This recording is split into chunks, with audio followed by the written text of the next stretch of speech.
ಚಂದ್ರಪ್ರಕಾಶ್ ಅಂತ. ನನ್ನೂರು ಬಯಲುಸೀಮೆ, ಚಿತ್ರದುರ್ಗ ಜಿಲ್ಲೆ, ಮೊಳಕಾಲ್ಮೂರು ತಾಲೂಕು, ವೆಂಕಟಾಪುರ ಅನ್ನುವಂತಹ ಕುಗ್ರಾಮ.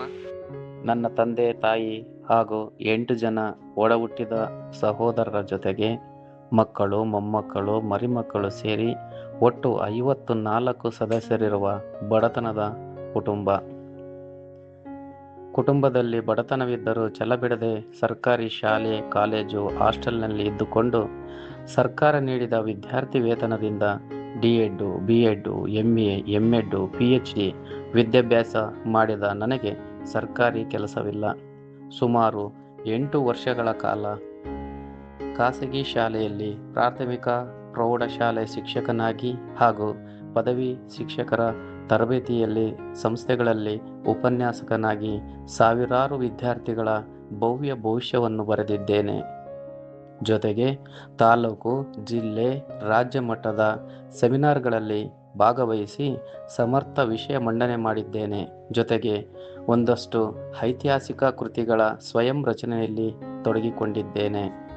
ನನ್ನ ಗುರಿಯೇ ಬೇರೆ ಇತ್ತು. ಆದರೆ ಅನಿವಾರ್ಯ ಪರಿಸ್ಥಿತಿಯಿಂದ ಪತ್ರಿಕಾ ರಂಗಕ್ಕೆ ಬಂದೆ. ಜಿಲ್ಲಾ ಪತ್ರಿಕಾ ಹಾಗೂ ಮಾಧ್ಯಮ ವರದಿಗಾರನಾಗಿ ಇದೇ ಐರಾವತದ ಮೇಲೆ ಸುಮಾರು 40,000 ಕಿಲೋಮೀಟರ್ ತಾಲೂಕಿನಾದ್ಯಂತ ಸಂಚರಿಸಿ ಗ್ರಾಮೀಣ ಮಟ್ಟದ ಸಮಸ್ಯೆಗಳಿಂದ ಹಿಡಿದು ಜಿಲ್ಲಾ ಮಟ್ಟದ ಸಮಸ್ಯೆಗಳವರೆಗೂ ಹಲವಾರು ಪರಿಣಾಮಕಾರಿ ವರದಿಗಳನ್ನು ಮಾಡುವ ಮೂಲಕ ಸಾರ್ವಜನಿಕರ ಸಮಸ್ಯೆಗಳಿಗೆ ಪರಿಹಾರ ಕೊಡಿಸಿದ್ದೇನೆ. ಜೊತೆಗೆ ವಿವಿಧ ರಂಗಗಳಲ್ಲಿ ಸಾಧನೆ ಮಾಡಿದಂತಹ ವಿಶೇಷ ವರದಿಗಳನ್ನು ಮಾಡುವ ಮೂಲಕ ತಾಲೂಕು, ಜಿಲ್ಲೆ, ರಾಜ್ಯ ಮಟ್ಟದ ರಾಜಕಾರಣಿಗಳ, ವಿದ್ವಾಂಸರ, ಸಿನಿಮಾ ನಟರ, ಅಧಿಕಾರಿಗಳ ಗಮನ ಸೆಳೆದಿದ್ದೇನೆ. ಈ ಮಧ್ಯೆ ಹಲವಾರು ಬಡ ವಿದ್ಯಾರ್ಥಿಗಳಿಗೆ ಕೈಲಾದಷ್ಟು ಸಹಾಯ ಮಾಡಿದ್ದೇನೆ. ನನ್ನ ಅಳಿಲು ಸೇವೆಯ ಸಾಧನೆಗೆ ಹಲವಾರು ಪ್ರಶಸ್ತಿಗಳು, ಸನ್ಮಾನಗಳು, ಪುರಸ್ಕಾರಗಳು ದೊರೆತಿವೆ.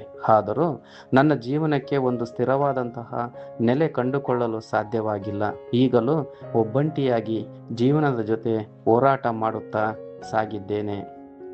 ನನ್ನ ಹಾಗೆ ಓದುವ ಆಸಕ್ತಿ ಇದ್ದು ಓದಲು ಹಣಕಾಸಿನ ಸಮಸ್ಯೆ ಇರುವ ಎಷ್ಟೋ ಮಕ್ಕಳಿಗೆ ಹಾಗೂ ಸ್ವತಃ ಕಠಿಣ ಪರಿಶ್ರಮದಿಂದ ಸ್ವಾಭಿಮಾನದ ಬದುಕು ಕಟ್ಟಿಕೊಳ್ಳುವಲ್ಲಿ ಸಾಹಸ ಪಡುತ್ತಿರುವ ಎಷ್ಟೋ ನನ್ನ ಸಹೋದರರಿಗೆ ಸಹಾಯ ಮಾಡಬೇಕು ಎನ್ನುವ ಮಹದಾಸೆ ನನಗಿದೆ.